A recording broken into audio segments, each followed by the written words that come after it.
Alto is about 25 square miles, about 60,000 folks live here. Our population doubles during the day to about 120,000. We're home to a lot of well-known businesses, Facebook, Hewlett-Packard's headquartered here, a very diverse populace, a lot of interesting sites. Stanford's close by, East Palo Alto, city of Mountain View. We're right in the heart of Silicon Valley. So we started using a TipNow program about a month or two ago and have had some resounding success. It's really kind of opened our eyes on how we can use anonymous tip texting programs to better connect with the community, gather information about ongoing criminal trends or ongoing investigations, and I think it's been a very useful tool for us. So TipNow, a couple of notable things that we've used it for.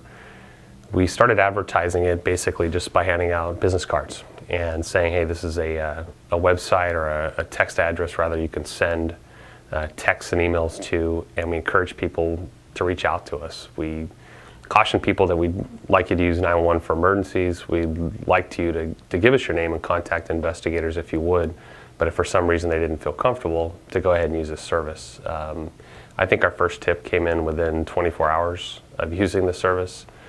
And we've had probably in a month, I would say 20 or so tips. Most notable ones, we had one where a gentleman sent us some information basically saying that he knew of a person that wanted to report a felony but was scared to.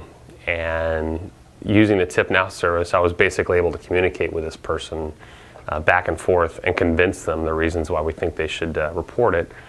Long story short, that interaction led to us arresting a felon. Making a great arrest out of it, which we would have never have known about this otherwise. And it was a crime of violence, and I believe it protected the victim because we got this bad guy off the street. And it was just one of those cases where without this kind of system, we would have never known about it, and this person would have gone on victimizing the victim. Another notable case we had with it was a person who sent us some information about quality of life issues.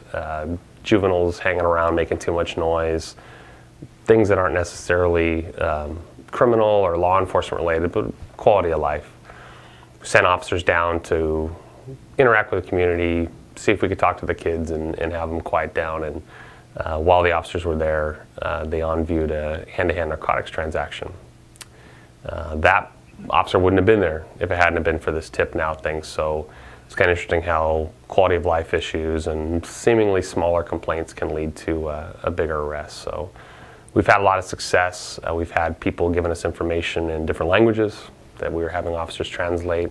And it by using just one quick press release, throwing something on our city website, and handing out a few cards, we've already had a lot of information come in. So where I really think that we're going to have a lot of value in the system is when we have a serious crime like a murder or a robbery, and there's folks standing around in the scene that maybe are saying they didn't see anything. I think we're going to get a lot of bang for our buck is handing out these cards and encouraging people, hey, we get it, you didn't see anything, but if you remember you did, maybe contact us. And I think we're going to get a lot of information that way. So it's been a very positive system. We haven't had any drawbacks to it. I think it's just one more tool we can use to interact with people and convince them to work with us.